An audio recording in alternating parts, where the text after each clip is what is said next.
Good morning student, मैं महेंद्र कुमार वर्मा संस्कार senior उच्च माध्यमिक विद्यालय बड़ाव की ऑनलाइन क्लास में आप सभी का हार्दिक अभिनंदन करता हूं, स्वागत करता हूं। 12वीं क्लास की बात करते हैं तो सबसे पहले हमारे हिंदी व्याकरण के अंदर सबसे पहला जो टॉपिक है वो भाषा का टॉपिक है। उसके बाद में 5-6 टॉपिक और भी हैं, लेकिन अपन सबसे पहले व्याकरण की बात करते हैं। तो व्याकरण में अपना पहला टॉपिक जो है वो भाषा का ही है।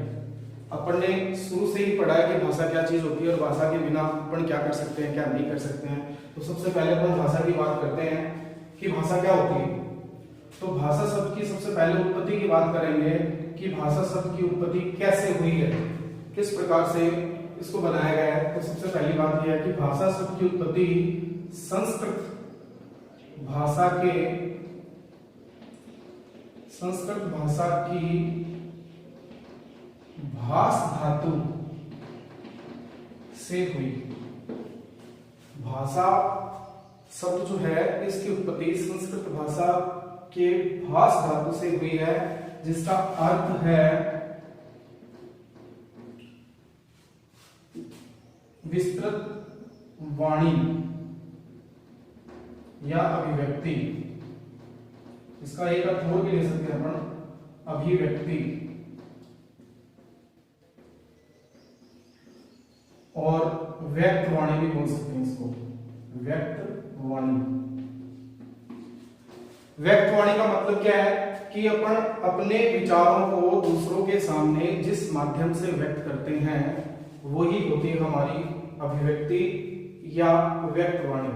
मनुष्य, जैसे कि आपको पता है, मनुष्य एक सामाजिक प्राणी है। समाज में रहते हुए वह अपने विभिन्न प्रकार के क्रियाकलाप जो है वो करता है कि किस प्रकार से पूरी दिन की दिनचर्या में उसको किस प्रकार से अपने सभी कार्य जो हैं वो किस प्रकार से अपने पूरे करने हैं। इसके लिए वो दूसरे लोगों से मिलता है, अपने विचारों को दूसरों के सामने रखता है, दूसरों के विचारों को ग्रहण करता है, तभी जो है उसका कम्युनिकेशन जो है वो पूर्ण रूप से चलता है। इसलिए व्यक्त वाणी, अब देखो भाषा की बात करते हैं, इसकी परिभाषा क्या होनी चाहिए। आचार्य रामचंद्र शुक्ल जो है हिंदी साहित्य के बहुत बड़े साहित्यकार हैं। आचार्य रामचंद्र शुक्ल ये हिंदी साहित्य के बहुत बड़े साहित्यकार हैं, आलोचनाकार भी हैं। उन्होंने भाषा शब्द की उत्पत्ति के बारे में पहले बता दिया कि भाषा कहते किसको हैं, इसकी परिभाषा क्या है। तो इन्होंने क्या परिभाषा दी है कि मनुष्य अपने विचारों को दूसरों के सामने जिस माध्यम से व्यक्त करता है उसे ही हम भाषा के नाम से जानते हैं। जैसा कि पहले मैंने आपको बताया कि मनुष्य एक सामाजिक प्राणी है, उसको समाज में रहते हुए अपने विभिन्न प्रकार के क्रियाकलाप जो है वो करने पड़ते हैं। दूसरे लोगों से किस माध्यम से वो पेश आता है, किस माध्यम से उनसे बातचीत करता है, किस प्रकार से उनके विचारों को ग्रहण करता है, उसी चीज को इन्होंने भाषा का नाम दिया। तो आचार्य रामचंद्र शुक्ल ने कहा है कि विचारों का आदान प्रदान, विचारों का आदान प्रदान, दैट इज भाषा। विचारों का आदान प्रदान अपन जिस माध्यम से व्यक्त करते हैं उसी माध्यम को, उसी युक्ति को हम भाषा के नाम से जानते हैं। या नॉर्मली वैसे अगर अपन जाने, मनुष्य जो है जिस माध्यम से अपने विचारों को या जिस साधन से अपने विचारों को दूसरे मनुष्यों तक या दूसरे लोगों तक व्यक्त करता है और जिस माध्यम से उनके विचारों को खुद ग्रहण करता है वही माध्यम जो है वो भाषा कहलाता है। ये एक अभिव्यक्ति का माध्यम हो गया कि मनुष्य किस प्रकार से अपने विचारों को दूसरों के समक्ष रखता है और दूसरों के विचारों को ग्रहण करता है। अब आती है भाषा के प्रकार। भाषा कितने प्रकार की होती है, ये अपना भाषा के प्रकार। अपन ने पहले से 5वीं क्लास तक बहुत पढ़ा है कि भाषा क्या चीज होती है, कितने प्रकार होते हैं। तो इसके प्रकार जो हैं अपने 12वीं क्लास के अंदर 2 ही बता रखे हैं, वैसे 3 प्रकार की होती है। तो भाषा के 3 प्रकार बताए गए हैं। पहला प्रकार जो है वो है मौखिक भाषा। प्रकार ना बोले तो इसको अपन रूप भी बोल सकते हैं कि भाषा के कितने रूप हो सकते हैं। तो इस प्रकार से इसके 3 रूप होते हैं, मौखिक भाषा, लिखित भाषा और अपना तीसरा जो है वो है सांकेतिक भाषा। लेकिन अपने 12वीं क्लास के सिलेबस में दो ही प्रकार की भाषाओं को जो है वो बताया गया। तीसरे प्रकार की भाषा जो है अपने छोटी क्लासों में पहली से लेकर 5वीं तक की हिंदी की जो व्याकरण की बुक्स आती हैं उसके अंदर अपने काफी पढ़ा है। तो सबसे पहले अपन बात करते हैं, अपने बात कर ली कि भाषा क्या चीज होती है, कैसे इसकी उत्पत्ति हुई है, कौन से विद्वान ने इसके ऊपर किस प्रकार से इसकी परिभाषा बताई, ये चीज अपन ने जान लिया। मौखिक भाषा क्या होती है? मौखिक का मतलब है मुख से, मुख से यानी मुंह से, यानी मौखिक भाषा का सीधा सीधा अगर अपन अर्थ जाने तो वो ये होगा कि जब मनुष्य अपने विचारों को अपने मुख से बोलकर दूसरों के सामने जब प्रकट करता है तो वो रूप हो गया मौखिक रूप। जब मनुष्य अपने विचारों को मुख से बोलकर दूसरों के सामने प्रकट करता है तो वो भाषा का कौन सा रूप आएगा? मौखिक भाषा, यानी मुख से बोलकर अपने विचारों को दूसरों के सामने प्रकट करना, दूसरों के सामने प्रकट करना, अपने विचारों को दूसरों के सामने मुख से बोलकर प्रकट करना। इसी प्रकार से लिखित भाषा होती है, जैसे कि नाम से ही पता चल रहा है लिखित, लिखित बोले तो लिखना, यानी लिख कर, इसमें बोलकर नीचे वाले में लिख करके, यानी लिखित भाषा में मनुष्य अपने विचारों को मुख से न बोल करके लिख करके दूसरों के सामने प्रकट करता है। जैसे कि पत्र होते हैं, आजकल तो क्या है कि संचार के साधन जो है इतने विकसित हो चुके हैं कि अपने को जब भी कोई अपने दोस्तों को, रिश्तेदारों को कहीं पे कोई भी मैसेज पहुंचाना हो तो हम तुरंत मोबाइल के जरिए जो है तुरंत बातें कर लेते हैं। लेकिन पहले क्या था, वो मौखिक माध्यम में आ गया, लेकिन पहले क्या था, लेकिन जब ये मोबाइल संचार क्रांति इतनी नहीं बढ़ी थी उस समय जो है अपन अपने विचारों को दूसरों के सामने इतनी तीव्र गति के साथ नहीं भेज सकते थे। पहले हम पत्रों का उपयोग करते थे, तो पत्र में क्या करते थे, हम अपने विचारों को लिख करके दूसरों को भेजते थे। फिर वो कैसे प्रतिक्रिया देते थे अपने को, वो भी अपने पत्र को पढ़ते थे और उसका जवाब जो है लिखकर ही हमें देते थे। इसी प्रकार से जब हम अपने विचारों को दूसरों के सामने मुख से न बोल करके लिखित रूप में प्रकट करते हैं तो वो हो गया भाषा का कौन सा माध्यम? लिखित माध्यम, यानी लिख कर दूसरों के सामने व्यक्त करना या प्रकट करना, ये माध्यम आएगा अपना लिखित भाषा के अंदर। अब दोनों में एक सेम चीज आ गई, समानता आ गई कि दोनों भाषाओं के जो माध्यम, अपने भाषाओं के जो दो रूप मैंने आपको बताए हैं, मौखिक भाषा, लिखित भाषा, दोनों में सेम चीज क्या है? तो दोनों में सेम चीज एक ही अपनी कि दोनों के द्वारा काम एक ही हो रहा है, और वो काम क्या हो रहा है? अपने विचारों को दूसरों के सामने रखना या दूसरों के सामने प्रकट करना। तो ये सेम सिमिलिटी हो गई दोनों के बीच में कि दोनों के माध्यम से, चाहे वो मौखिक माध्यम हो चाहे वो लिखित माध्यम हो, दोनों ही माध्यम से हम अपने विचार दूसरों के सामने व्यक्त करते हैं। जो कि पहली ये बात बताई गई थी, व्यक्तवाणी। व्यक्तवाणी का मतलब जो हमारे मुख से निकल चुकी है या जिसके बारे में हम पहले से कुछ ना कुछ व्यक्त कर सके हैं। ऐसे ही तीसरा माध्यम है सांकेतिक। सांकेतिक, सांकेतिक, संकेत शब्द, संकेत शब्द से सांकेतिक बना है।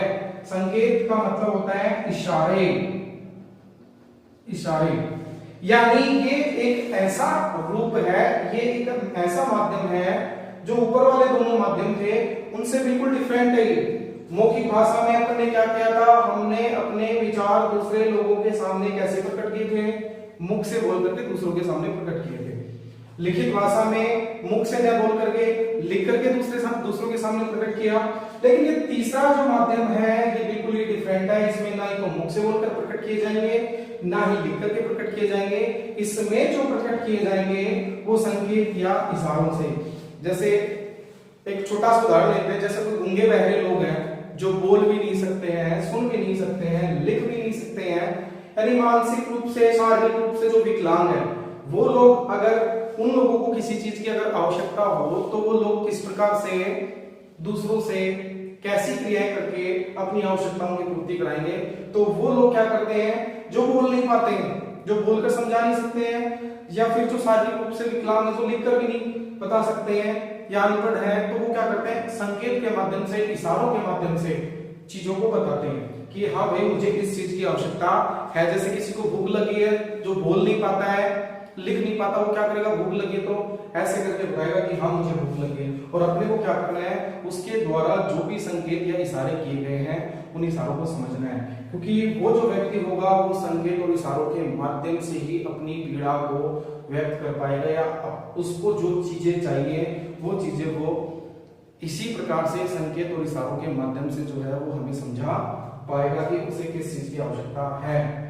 अब इसी प्रकार से मौखिक और लिखित भाषा जो है अपनी, उसमें भी काफी अंतर है कि इन दोनों में क्या अंतर है, मौखिक भाषा और लिखित भाषा, इन दोनों में अंतर क्या है। जैसे कि अभी मैंने आपको सिमिलरिटी बताई थी कि सिमिलरिटी क्या है, समानता तो क्या है इनकी, समानता का मतलब कि इन दोनों में एक ही चीज क्या है ऐसी, तो एक ही चीज मैंने आपको बताया था कि दोनों ऐसा माध्यम है जिसके द्वारा हम अपने विचारों को दूसरों के सामने प्रकट करते हैं, या हम अपनी बात को दूसरों के सामने रखते हैं और दूसरों की बातों को अपन समझते हैं।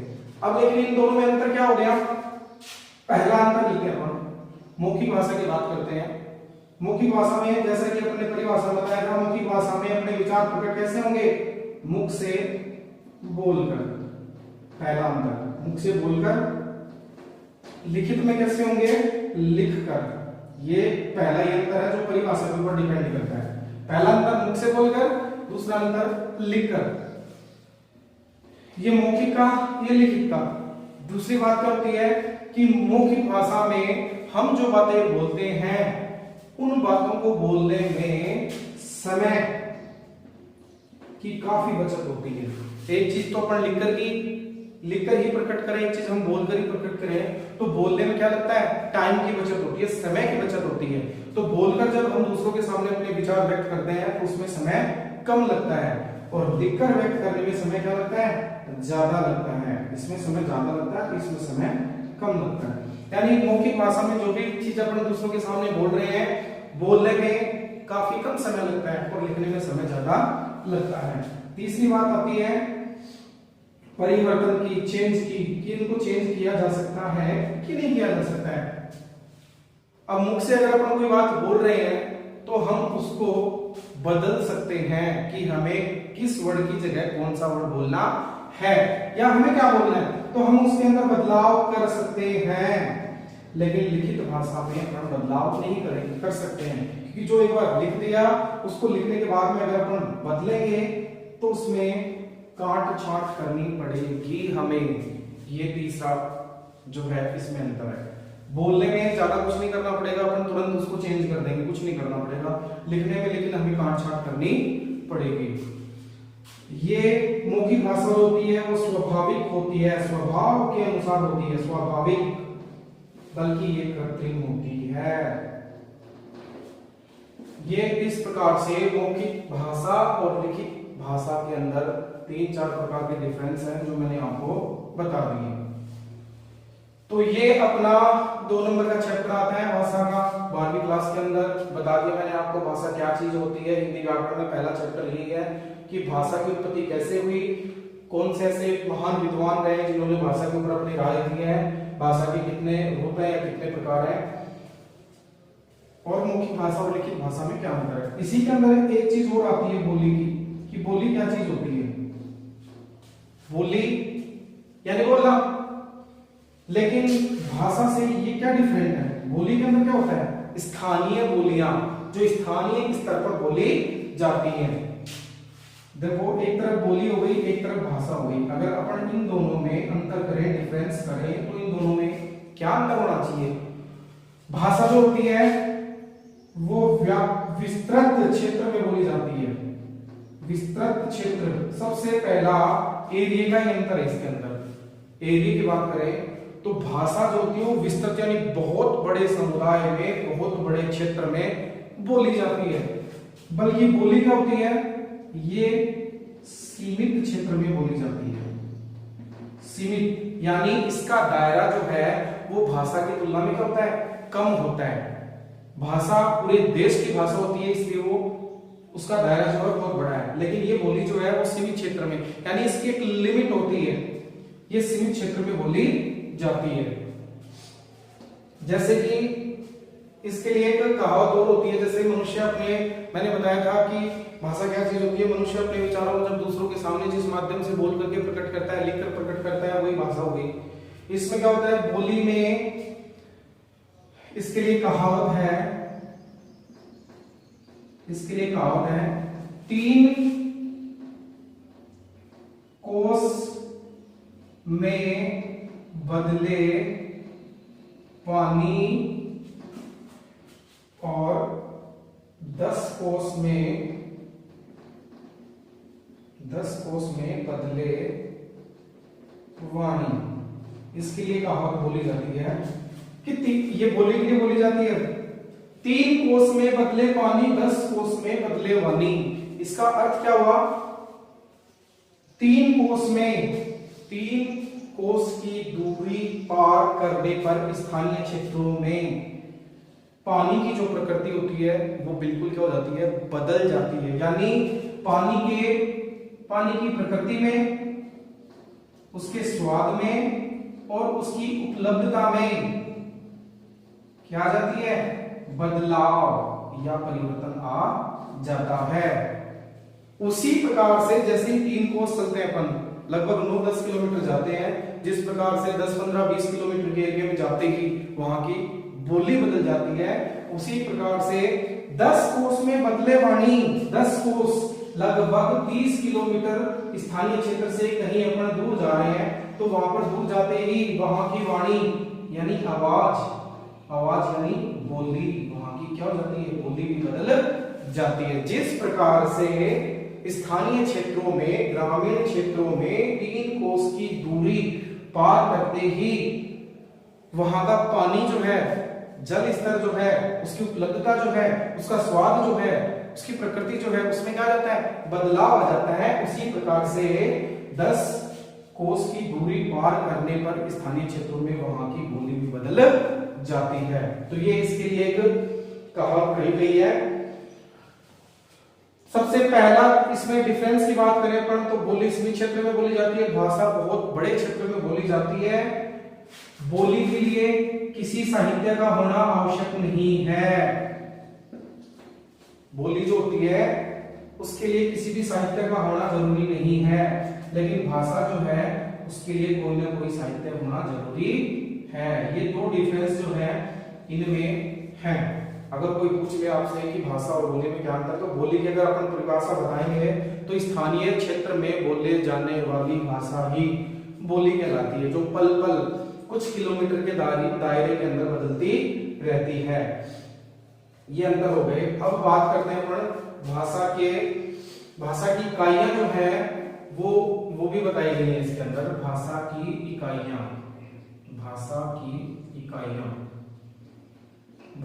इकाइयां जो है वो कितनी होती है। पहले नंबर पे बात आती है ध्वनि की। ध्वनि साउंड, SOUND, साउंड। भाषा की इकाइयों की अगर अपन बात करते हैं तो सबसे पहले बात आती है साउंड की, ध्वनि की। ध्वनि क्या होती है, मुख से निकलने वाली स्वतंत्र आवाज क्या कहलाती है, ध्वनि कहलाती है। जब हम अपने मुख से अबाध रूप में, स्वतंत्र रूप में कोई भी बात बोलते हैं तो वही क्या कहलाती है, ध्वनि कहलाती है। या मुख से निकलने वाली कोई भी आवाज है जिसमें किसी प्रकार की कोई रुकावट नहीं हो, जो पूर्ण रूप से स्वतंत्र हो, जो अबाध गति से निकले, वो कहलाती है ध्वनि। दूसरी बात आती है वर्ण की। अपनी हिंदी वर्णमाला जो है उसमें 33 वर्ण है, 36 माने गए हैं, 33 वर्ण है, बल्कि 3 जो है संयुक्त वर्ण कहलाते हैं, क्योंकि उनके प्रति जो है किसी एक से नहीं हुई है, वो बल्कि मिलके हुई है। तो वर्ण जो है क्या होते हैं, वर्ण भाषा की छोटी से छोटी इकाई को कहते हैं।